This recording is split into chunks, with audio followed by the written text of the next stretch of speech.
one point of vibrational relativity is immediately established. What you want and source's undivided, unequivocal agreement with it. So the only other point of vibrational relativity is, where are you in relationship to what you want and what source has agreed that you should have? When life causes you to want more money and source says agreed, and then you complain that you don't have enough money, you hold yourself in vibrational discord, and you've got to find a way to close that gap between where you are and where you want to be if you are to receive the manifestation. And even more, you must get up to speed with what life has caused you to become. Did you hear that?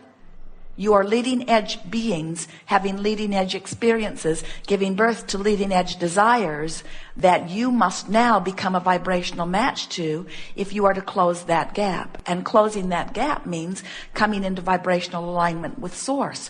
And what that means to you, besides manifesting all of the things you want, it means vitality and clarity. It means positive emotion. It means appreciation. It means love. It means joy. It means passion. It means exhilaration.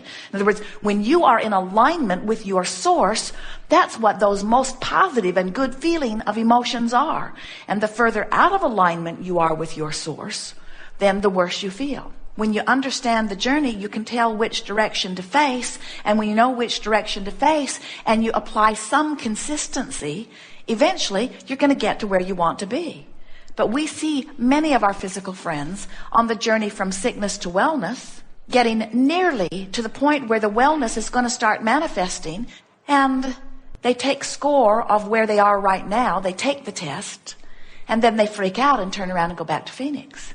So they go sick, sick, sick, sick, and then they announce, and science helps them, you've got something that is incurable. And we say, that's not possible. It just must be that you're stuck in a vibration that isn't allowing the wellness in that would be there if you'd stop doing that thing that is not allowing the wellness in.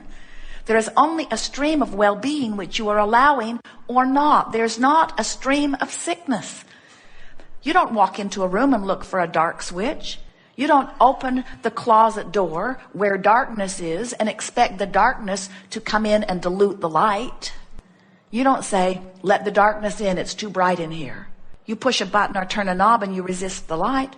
There's not a source of evil. There's not a source of darkness. There's not a source of sickness. There's a source of well-being which you allow or not, and you can tell by the way you feel whether you are in vibrational alignment with the well-being or whether you've got something going on that's not allowing it to flow. So what happens to so many people is that they let what is dominate their personal vibrational patterns. Instead of thinking about where they're going or where they would like to go or remembering a better time, they focus almost without exception doggedly on what is. And the thing about that is, whatever you are giving your attention to activates a vibration. So let's say you want more money. Clearly, every day something happens that causes you to launch rockets of desire, and we want you to know those rockets are being lovingly tended for you in vibrational escrow. In other words, they're over there. We like that term, vibrational escrow. They've got your name on it. Nobody else is going to get it. It's there for you, just waiting for you to become a vibrational match with what you're asking for. And over a lifetime, you launch so many rockets of desire relative to so many things, but especially on the subject of money, that there is a veritable fortune lurking there waiting for you in vibrational escrow. We're not kidding you about that. If you know how many circumstances and events have been queued up, lined up for you, just waiting for you to close the vibrational gap. But instead of closing the vibrational gap, many of you are doggedly looking at what is. I don't have enough money. I'm irritated that I don't have enough money. I'm irritated that my friend does have enough money. I'm irritated that the government takes too much of my money. I'm irritated that things cost too much. As you keep beating the drum of what is, you stay stuck in Yuma, or worse. In other words, you go back and forth from where you want to be.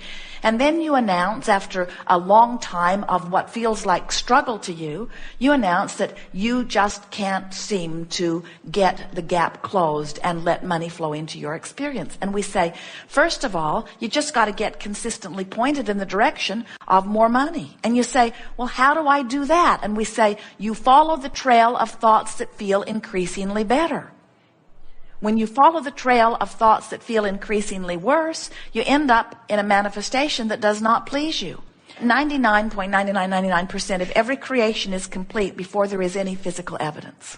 You've been marching in terms of thoughts, memories, pondering, in terms of what you're observing, imagining, in terms of what you're pretending. In other words, focusing, past, present, or future, is only about whatever you're giving your attention to. So when you're musing, you're focusing. When you're explaining something, you're focusing. When you're imagining, you're focusing. When you're remembering, you're focusing. When you're observing, you're focusing. So in every waking moment, you're focusing. And as you're focusing, you're offering a vibration that is either widening or closing the gap on a number of issues relative to what you want.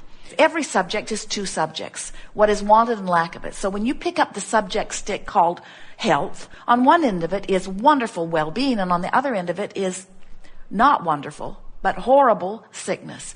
When you pick up the stick that says abundance, on one end of it is all of the money in the world that you want, and on the other end of it is not nearly enough. So every subject is really two subjects. And imagine this subject stick out there in your future, and off in one corner of the room is something that you're really going to like when you get there, and off in the other corner of the room is something that you're really not going to like when you get there. We hear people say, Abraham, it just came out of the blue. And we say, no, it didn't. It didn't just come out of the blue. You've been consistently marching in the direction of it. It's just that 99.99% of everything is complete before there's any physical evidence. So you've been offering a vibration that was contrary to where you wanted to be and what you wanted to live and how you wanted to experience life. And finally, the manifestation just caught up with you, and it feels like it just came out of the blue because you've been unaware of which corner you were marching toward with your complaining, with your noticing things that are not going the way you want them to go. If you can reach the place where you're making peace with the fact that there are things that you do want that haven't yet manifested but that are underway, then you can more quickly close that gap between the things that you want and the things that are manifested. There are many things that you want that you continue to want that have manifested. And there are many things that you want that have not yet quite come into physical fruition. And we make an effort at helping you to become good with all of that by reminding you that you never get it done. There will always be another unfulfilled desire.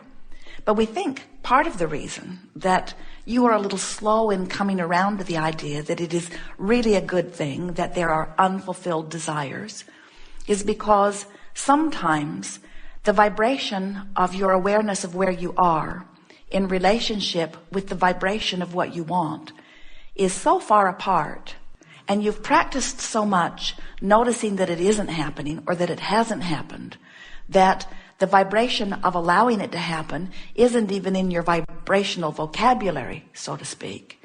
So then you go for long periods of time without getting what you want.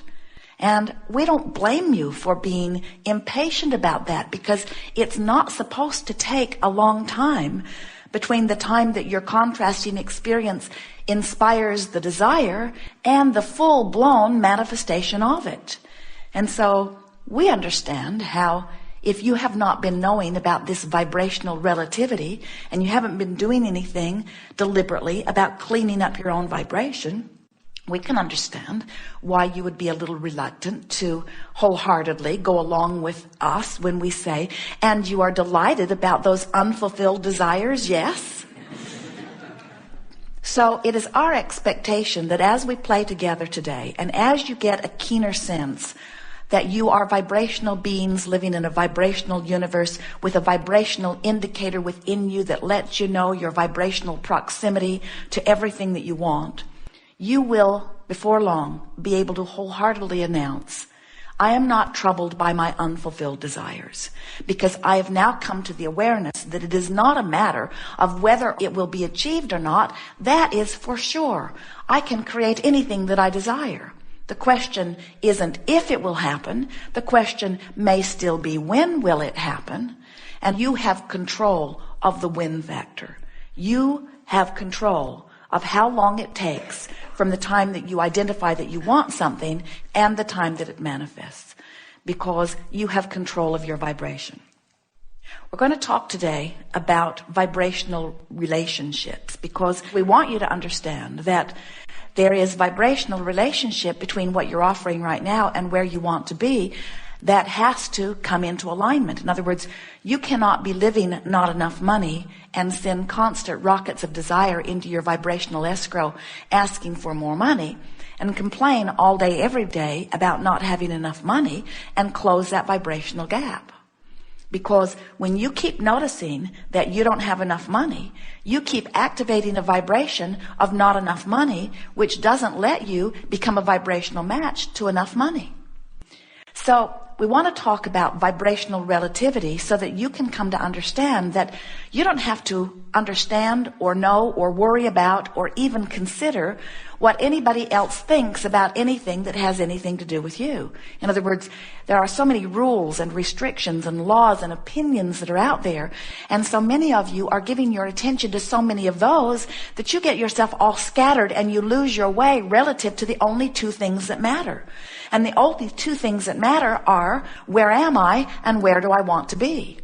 And so we want you to come to the awareness that these 2 points of vibrational relativity are all that are important to you. Where are you in relationship with where you want to be? And your emotional guidance system is letting you know in every moment where you are in relationship to where you want to be. You've heard us say, if you've been listening to us at all, we've written a book even that talks about it, that when you ask, it is given. And that's our way of explaining to you that in the moment that your environment causes a preference or a desire to be born within you, Source becomes immediately at one with your new desire. Not with where you are in relationship to your desire, but at one with the new desire. Now, we don't think that you really understand that, so we're going to do a little bit of a sales job here, because we want you to understand that the evolution of all species, the evolution of this universe, is dependent upon this powerful law-based fact. And it works like this. Do you know that you are extensions of source energy? You are not here as some lesser than God physical being trying to figure out how to prove worthiness and catch up to the perfection of that. Instead, you are that which man calls God, here in a physical body, extended out into this leading edge time-space reality. You are as leading edge as God can get. So, as you're having an experience, and the experience causes something to occur to you that you would prefer. You're hungry, you want food. You're thirsty, you want water. Someone's rude to you, you want them to be nicer. You're rude to someone, you want to be nicer. In other words, in every moment of every experience, you're living life which is causing preferences and desires to be born.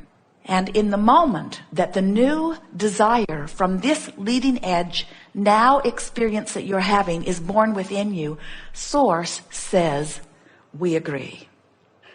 Now think about it. How could it get any better than that? Don't you think that it really makes sense that you who is out here living the life experience, who could know better, who could choose better than you who's right here living the experience? Have you noticed how well it doesn't seem to work out when large numbers of people or even small numbers of people leave their own personal well-being to the government?